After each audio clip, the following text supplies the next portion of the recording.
All right, my first attempt at describing my theory called paradoxism. It encompasses a couple of different things. First off, the core idea of paradoxism begins with something called coexistence theory. Uh, and coexistence theory ultimately is something that gives us an equation for understanding infinity, which ultimately proves that it is truth, absolute truth.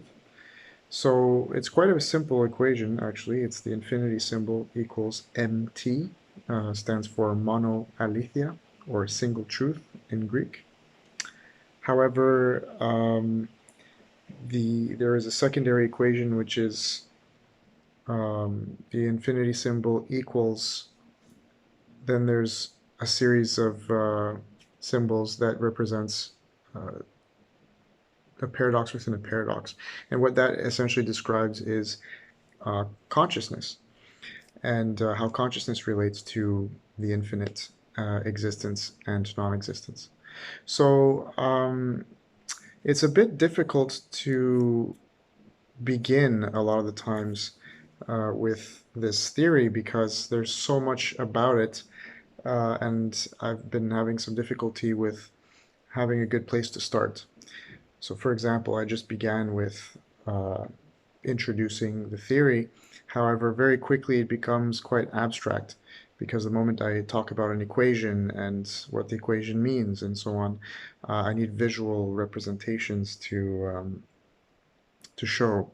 And so this is the kind of thing that I would require a whiteboard for, and perhaps even make a video um, to describe properly. However, being as I want to lecture and practice lecturing this theory, this philosophy, then I think it's a good idea to start practicing like this.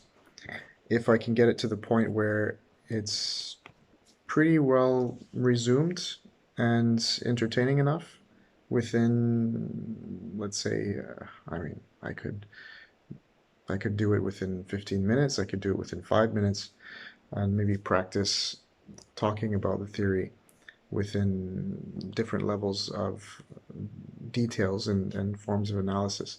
But for now, I'm just going to wing it, and this is my first one, and discuss what the theory is a little bit more in terms of what it means. And ultimately, what it means is having a proof, a logical proof of what is paradoxical. And so that's a bit paradoxical in itself, just there, because ultimately, if something's paradoxical, it breaks logic in a sense. It goes beyond logic. Most people, I think, believe that it is a failure of logic, but that's not quite true. So, what truth are we talking about? I mean, we're talking about absolute truth, so it's all encompassing. But what is the absolute truth, and how do you define it? Well, you sort of have to look at physics and metaphysics. So, what is true for the everyday person is their subjective experience. And that's really as far as people take it. Objective truth is the truths that we share in common, let's say. I think most people probably experience the world that way. For example, if I see a bottle of water, you see a bottle of water, and we both agree that the truth about this bottle of water is that it contains liquids. If we both agree to that definition, then it becomes an objective truth that we share. However, because we can define truths in different ways, it becomes problematic. And also because we experience truths in different ways through our subjective experience, it becomes problematic. First off, what does it mean that you have to define a truth? If you define a truth in a certain way, does that mean it's true? I mean, if you could just define a truth so that we both agree to it, does that actually make it true just because we both agree to it?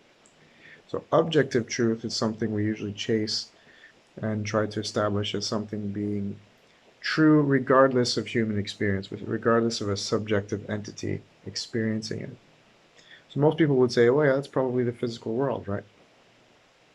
And yet, when we go and we try to describe the physical world through science and so on, and philosophy and theoretical physics, we actually find out that the world makes no sense and in some ways doesn't really exist in a physical way.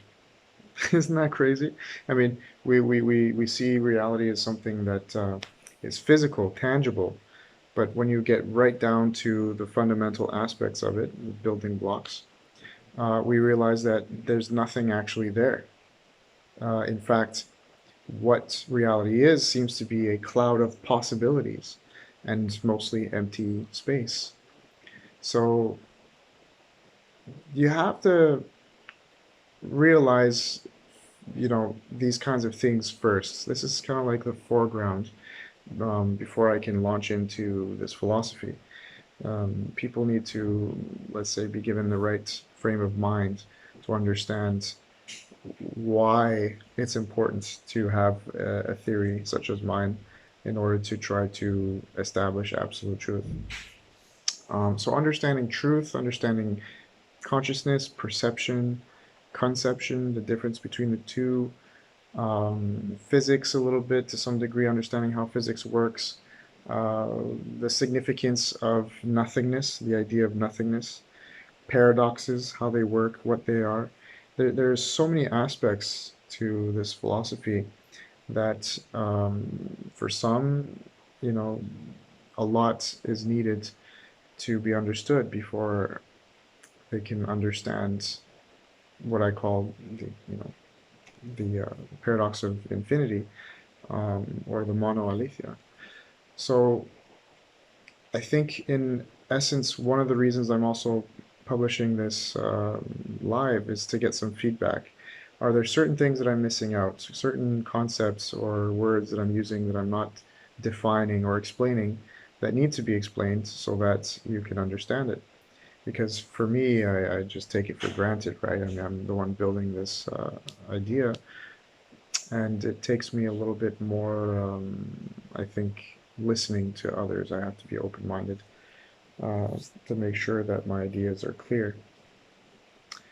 Um, that being said, we've sort of dived in a little bit into the nature of truth and why we need it. Well, not exactly why we need it, but like why it's problematic and it's so difficult to put your finger on. How do you prove truth?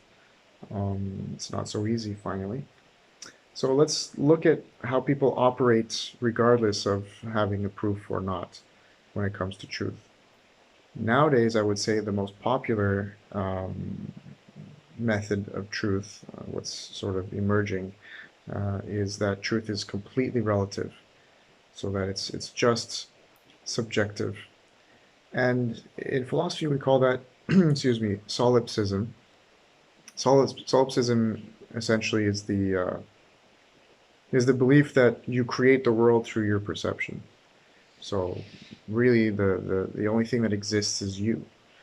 Some people would say, well, that's kind of weird. I mean, clearly other people exist, and what are the chances that I'm the one who's creating everyone and everything? Pretty low, so the probability is low. And of course, people die, and you realize, well, if this person dies, why doesn't the world go away, right? I'm still around. So it depends. You have solipsism in different ways. Some believe that, yeah, you could be solipsistic to the degree where you really are the only one that's creating the world. That's why when other people die, you're still around. Or that solipsism is that everyone sort of creates the world, and when you die, well, it doesn't impact it either, and I don't know why, but so that's fundamentally the problem there, and people don't realize it. I mean, they say that truth is subjective. I have my truth, you have your truth, and that's it. Well, people like to say that, and they can operate to some degree with that kind of mode of thinking. But again, the philosophically, the problem becomes the problem of solipsism. Practically speaking, the problem becomes the lack of cooperation. I mean, we can't cooperate without an objective truth that we can all share. And so people de facto behave as if though there's objective truth, even though what they say is that there isn't. So that's a contradiction there. And of course, you know, some people get around that by saying, well, no, the objective truth is that there's no absolute truth. But that's a paradox in itself. It's self-refuting, right? I mean, if you say there's no such thing as absolute truth, is that the absolute truth? The statement that you just said? And if it is, then that means there's no absolute truth. So you see what I mean? It's a never-ending cycle. Okay, great. So that's one way to have truth. Traditionally, we've operated under objective truth. So logic, for example, empiricism as well, meaning uh, perceiving through the senses. So what you perceive, what you can smell, touch, taste, feel, hear, these senses allow us to understand truth about the world around us, and we agree. If we have similar experiences as to what the world is, for example, if I hold something and I consider it to be soft, and you say, yeah, it's soft, so we can sort of come to an objective truth about that object and its quality. But this is quite simple, and it really doesn't serve our purposes because we have greater awareness about the reality we exist in. For example, we're aware of our mortality. We understand time, meaning that it passes. At least for us, it passes. And so there's a past, present, and future. And so all these abstract questions lead to other things like, why are we here? How did the universe get created? Where did it come from? What is nothingness? What about purpose? What is the absolute purpose of my life? And meaning, how does meaning work? And these questions can't be answered through empiricism alone. So we create religions.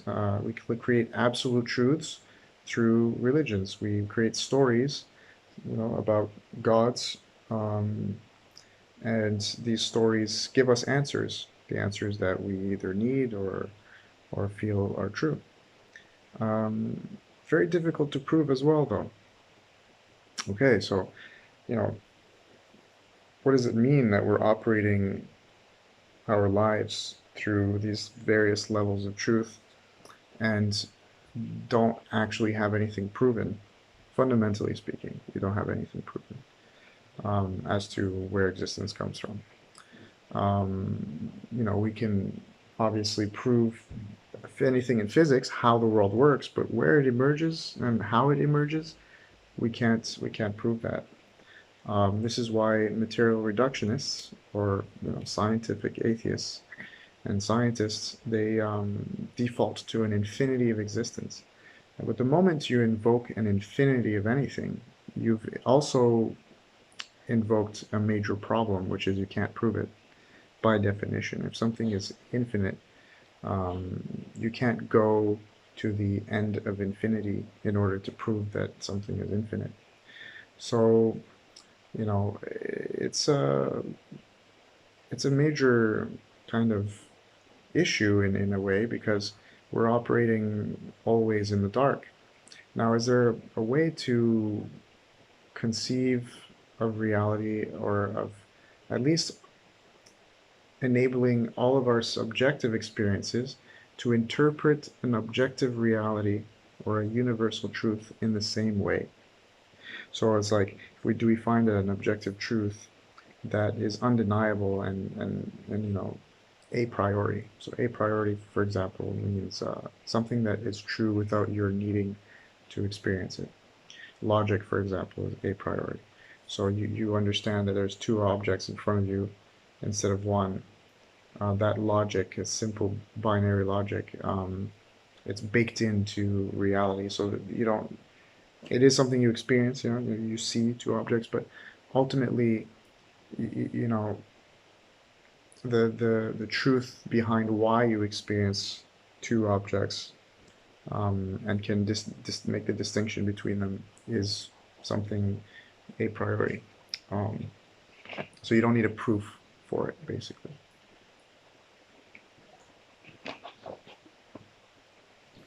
Okay, 15 minutes in, and I've really just talked about problems and no solutions. So let me dive into a little bit of how I approach the problem of truth. And it really begins with a question, um, the greatest philosophical question ever. But before I get into that, I'm going to quickly sidestep and mention the most important philosophical question ever. Um, and so there is a difference. Albert Camus asked this most important philosophical question, which is whether one should commit suicide. It's an interesting one, right? Should I commit suicide? Should people commit suicide? The reason it's the most important question is because, if we don't understand reality and there's no grand purpose or meaning, it's all absurd. And ultimately, that's what he concluded, that reality is absurd because it's paradoxical. So it might not have any meaning. Does that mean do we kill ourselves off then? Because there's no point in doing anything. That is a very important question on a personal level, on an individual level. And it's true. I mean, unless you can answer the greatest philosophical question there is, there really is no need to continue living. But people come up with answers. It's just they never have proof. So, my journey has led me to creating a proof for absolute truth. A lot of people, I think, have done it in the past and have understood it for themselves. But I'm trying to do it in a more logical way and kind of concise manner. But it exists in different forms. There's proof. Um, you know, Hinduism is quite good with that. The Gnostics have a great conception of it. It's called the pleroma. Um, right. So when we say the truth of everything, or the greatest philosophical question there is, what is it? It is, why is there something rather than nothing? So, okay. If we come up with answers to that, we can continue living. Life isn't absurd. And so the most important philosophical question is answered. We can just continue living. For example, if we say God created it, and after we die, we go to heaven forever and we're completely happy, and our job is to do the best that we can do to be good human beings in order to get into that new reality and not a bad one, which is hell. So that's purpose, and the mystery of how God created everything and all that will be revealed when we die. It's pretty satisfying for people. And so they accept that as truth, and they can go on without really much more proof than, well, mom told me so, and when we're kids, and then afterwards texts and proof in different manners. Okay, so if you're not satisfied with that, what do? Well, you have to look at the question more closely. So why is there something rather than nothing? Scientists look at it very closely by trying to examine physics, right? How does physics emerge? And what we've come up with so far is the Big Bang theory, not the TV show, but the actual theory, which is that space and time emerged um, either through some kind of quantum fluctuation, through false vacuum. It's kind of complex. I don't really understand it myself, really. But for some reason, space and time exploded out of nothing, and blew up like a bubble and created the universe. So that's not that different than a lot of religions, right? Who say the same thing. God created the universe out of nothing. But God then is a metaphysical structure, so it's something that goes beyond physics. Whereas scientists say, well, no, I mean, there's no God. It's just the universe was created from nothing. But a lot of them don't actually like that. They don't even say that. They'll say that there's got to be some kind of other existential construct that exists beyond the Big Bang. that may have nothing to do with space and time. So who knows? Or they'll default to the idea that the question is not it's not a question that you should ask to begin with because it makes no sense. Kind of like if you look at, if you hold a sphere in your hand, if you ask where does the sphere begin, it makes no sense to ask that question. So it's best left to the side and ignored. But people are obsessed with understanding nothingness. I mean, we seem to have a concept of it, right? No thingness.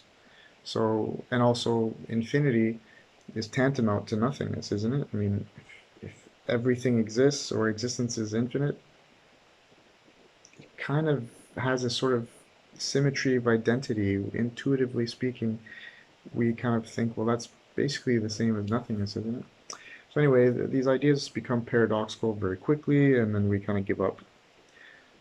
So we default to infinity in some way, shape, or form.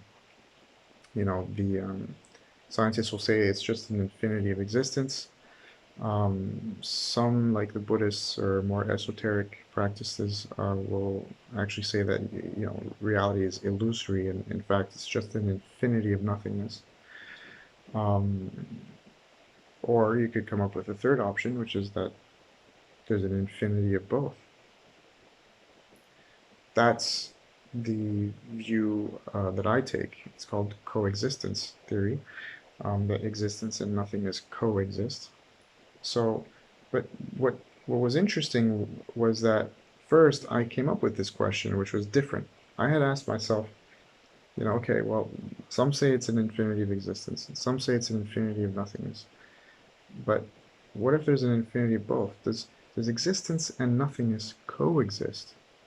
That's a brand new question, at least as far as I've found. So when I asked myself this, it was interesting, and I was thinking, well, what are the possible options, right? And before I could come up with that answer, I realized that it didn't really matter which one I chose. If I choose an infinity of existence, I knew I couldn't prove it. And if I choose an infinity of nothingness, well, nothingness doesn't exist to begin with, so I can't prove it either. And an infinity of both, well, can't prove that either. But something remained, a constant, which is the infinite was there. No matter what, no matter which one, the infinity is always there somehow, right? An infinity of existence, an infinity of nothingness, or an infinity of both. There's an infinity nonetheless. So infinity is absolute truth. But whether it is existential or metaphysical is the question. But ultimately, I think what really doesn't make any sense is saying that it is one or the other. In fact, it's both. It's always both. That's the idea behind paradoxism, right? It's two things that are connected to each other, and at the same time they're simultaneously opposed. But that's not actually true. I mean, it's both. It's always both. Um, so this is the beginning of paradoxism. It's the core idea that infinity is absolute truth, and we start there. But then it doesn't say much about our reality, about our world, and about how we should live in it, and so on. And so I start to examine the answer, right? I'm going to take it from the top. So we have, just to resume everything, we have the most important philosophical question, which is whether one should commit suicide or not. And the reason that question exists is because so far we believe that reality is completely absurd. And so the reason we think that reality is completely absurd is because we can never answer the question, why does something exist rather than nothing? And so we need a new question, and the question is, can existence and non-existence coexist? We have those three answers, and we've determined that the third answer is the one that might have some value to explore. Because if it's an infinity of existence, we're not looking for anything else. We already have it. If it's an infinity of nothingness, there's nothing for us to explore. If it's an infinity of both, then there is something to explore. We have to explore our own minds and what it means that they can coexist, void and existence. And perhaps if we can examine consciousness and its experience of thinking about existence and non-existence together at the same time, then perhaps we can achieve a higher truth, or at least some kind of mechanism to intuitively conceive of nothingness. And if we were to prove nothingness or the infinite, then we're good. We can move forward with an objective truth that perhaps might render everything compatible. Okay, so if they coexist, existence and non-existence, they coexist.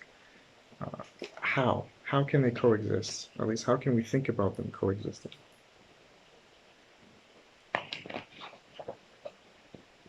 Well, it requires us to look at paradoxes themselves. Because when you think about nothingness, which is the negation of somethingness, completely destroys it, basically. It is the antithesis of the thesis of existence. It's paradoxical to us to think that they coexist. How can they coexist and they cancel each other out? It's like a loop in your brain. And that experience itself is not an indication of a failure of logic necessarily, as if though your brain is making a mistake and it's too dumb to understand it. It is partially that.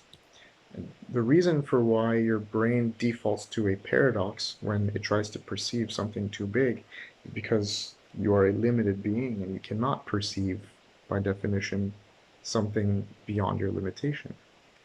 That being said, the paradox is ultimately the delineation between perception and conception. What does that mean? It means it is where your ability to perceive something stops and your ability to make a conception of something, so create an idea of something, begins. That's why the paradox exists. Because if you could not conceive of nothingness, we would never have the word for it. We never understand that nothingness is possible, at least in our minds, right? We can only ever perceive black or white. That's it. But that's still existential. It's still something. So, you know, we have to perceive in some way. We are forced. We are chained to the law of causality of something existing. So this is interesting, right? If you think about infinity, which is something that it's a spectrum of beginnings and endings that itself has no beginning and ending, which is strange, right?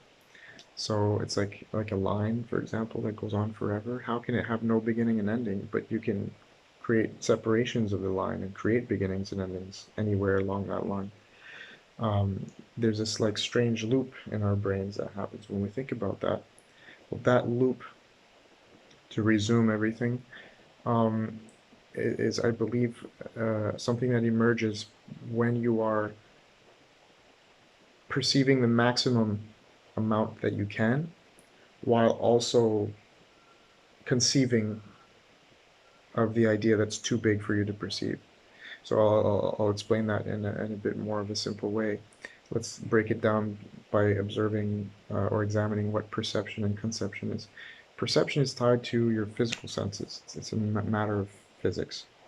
So, like we said earlier, empiricism, what the information that you channel through your senses, that is perception. It is the information that is channeled through your senses and is fed to your consciousness, to your conscious awareness. Great. Then a conception, according to what I believe, is it is a bundle of perceptions. We bundle together some perceptions, and that bundle is a concept. It's an idea, in other words. For example, if I perceive a cap, and I perceive the plastic that makes this cap, and I perceive the shape of the bottle and everything in it, then ultimately all the perceptions, the things that I see, touch, maybe smell, and everything, and taste, that bundle of perceptions represents an idea. The idea could be water or just a container, for example. A container would be the concept, something that contains. So that's more abstract, right? That's not so physical anymore. What is physical is the materials that you are perceiving, but the concept of containing something is becoming a little bit more abstract. It's starting to get removed from the physical world in some way. So when we think about other things like irony or love, sure, we can base them in something physical, but ultimately there's an experience in our awareness that has nothing to do with the physical world. You know, it is like something to love. It is like something to experience the color red. So that experience is a concept. And so we have a concept of nothingness, and nothingness can't be perceived. But is it possible to perceive physical world in a manner that, to the degree where we've perceived everything we can about the physical world, and then um, arrive at a boundary of it to conceive of the infinite?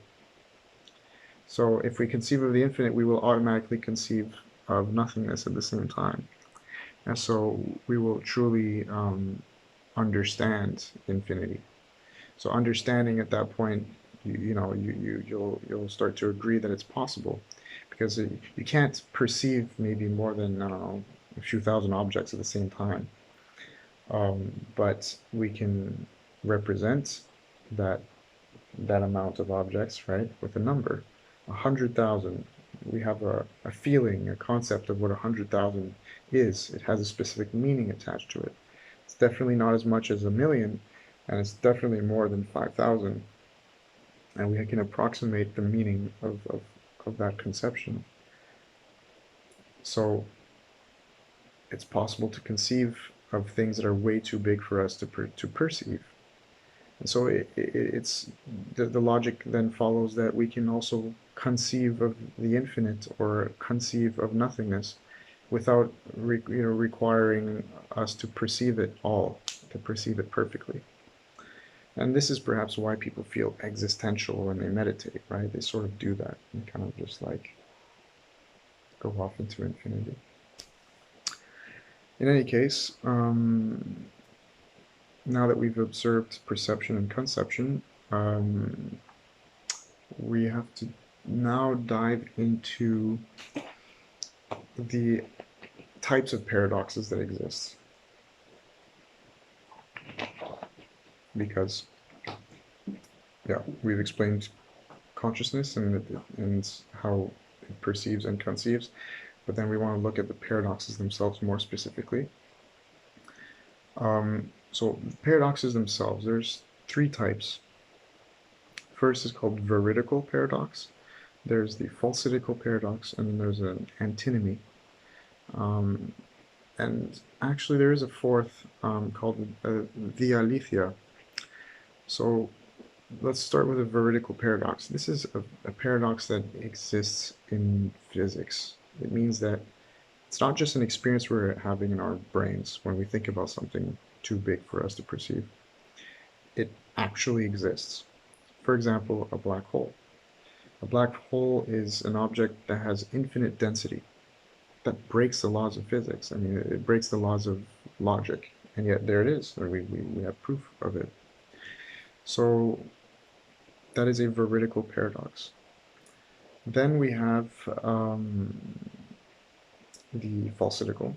And falsidical paradox is that it's the experience of a paradox, and the only reason we experience it is because we are missing a piece of information to make us see the truth. So something becomes completely logical once you have an answer to the paradox. So that's why we say we can resolve paradoxes. So when we do resolve the paradox, we realize it's not actually a paradox in the physical world. It's just something that occurs in the mind because we didn't have the answer exactly to what that thing is. Okay, that's great. So these are interesting. But then you want to look at the antinomy. The antinomy is the great paradox. It's really brilliant how it works. Ultimately, what it is that it's something that exists next to its negation.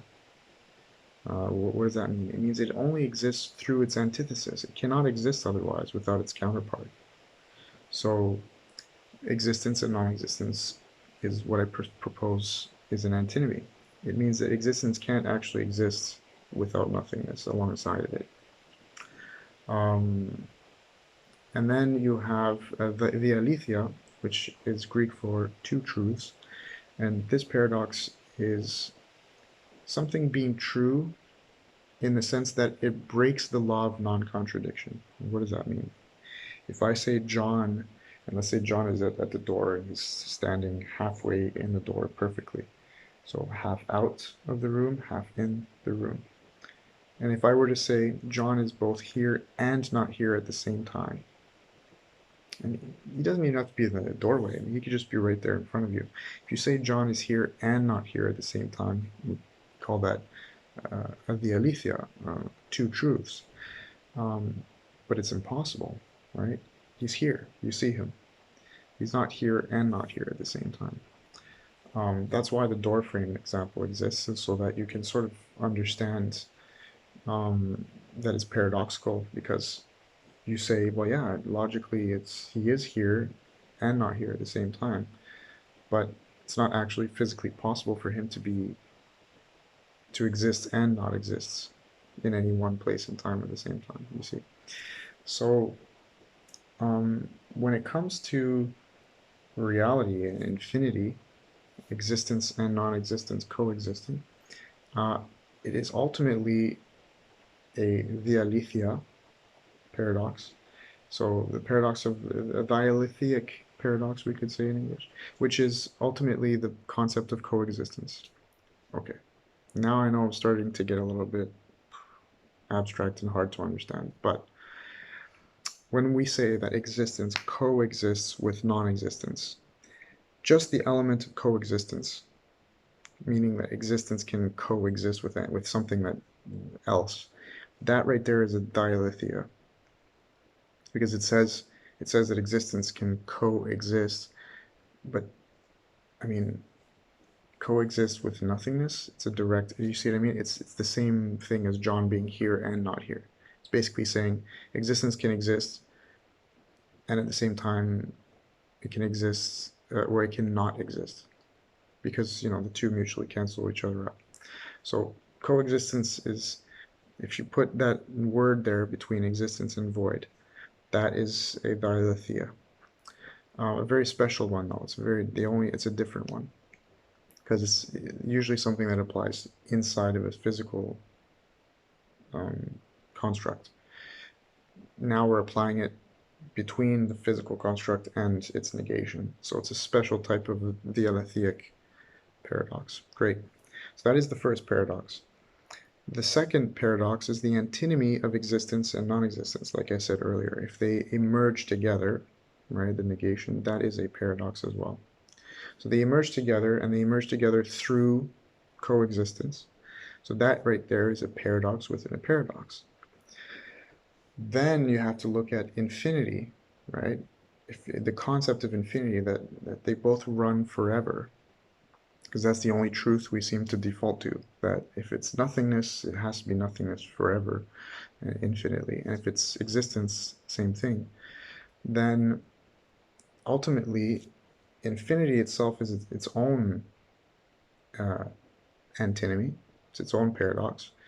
And so what we have, when we say that infinity equals existence coexisting with non-existence, we have a paradox within a paradox within a paradox. And if you start to see, and I have an equation for this, when you see it physically, it makes a lot more sense. That ultimately there is, well, we could look at it in another way. Not necessarily that there's a paradox within a paradox within a paradox. It's more that there's a paradox within a paradox, and that describes the relationship between existence and non-existence. That's the dialetheia within the antinomy. Boom. And on the other side of the equals symbol, like that equals infinity, or by symmetry of identity, infinity equals that. So how could I come up with another word? Like, because existence and non-existence is like, it's too long. But let's say x plus non-x.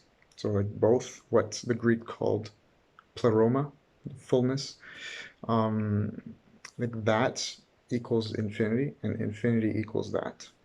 So it's an equivalency type equation. And so I put those two, and then you basically say, well, those two things that mutually define each other is ultimate truth. It's absolute truth. So it's a truth that is in undifferentiated, meaning we do not we see a unity there. There's a unification, and the unification is somehow it includes duality, right? So now I'm getting into more philosophical things to try to describe, you know, why we think in certain ways, but ultimately the problem with finding truth usually is based on monism versus dualism. So it's this idea that we can never truly comprehend how there can be a unity because we always make differentiations, right? So if I give you this finger, this one finger, it's a unity. You can very quickly break that down, and you no longer see the unity because, if you see the top part of my finger and you divide it, it becomes, the top part of my finger and the bottom part, or the middle part. So you have the top, the middle, and the bottom. And every one of those sections you can further divide infinitely. So that division, that duality, in other words, is what really makes it difficult for us to understand unity.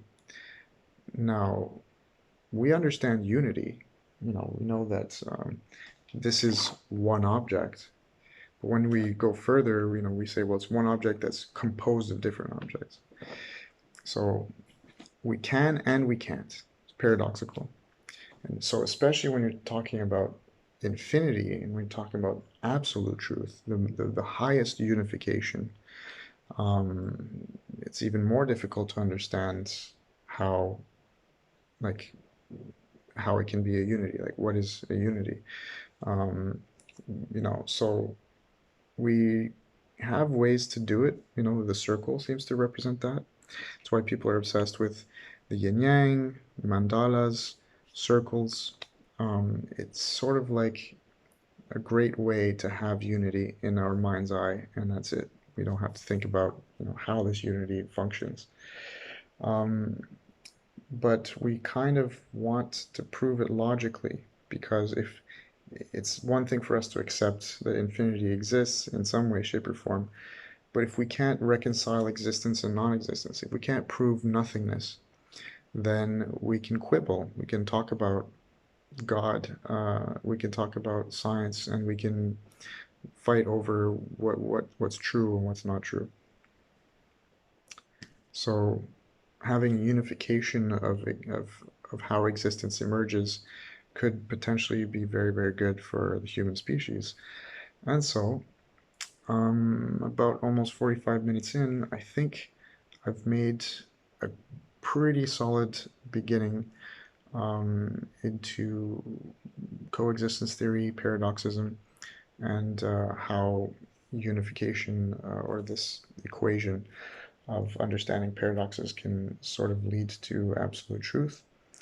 There's more to it. However, this is the core concept, and if there's any feedback or any kind of comments, I would love to hear about it.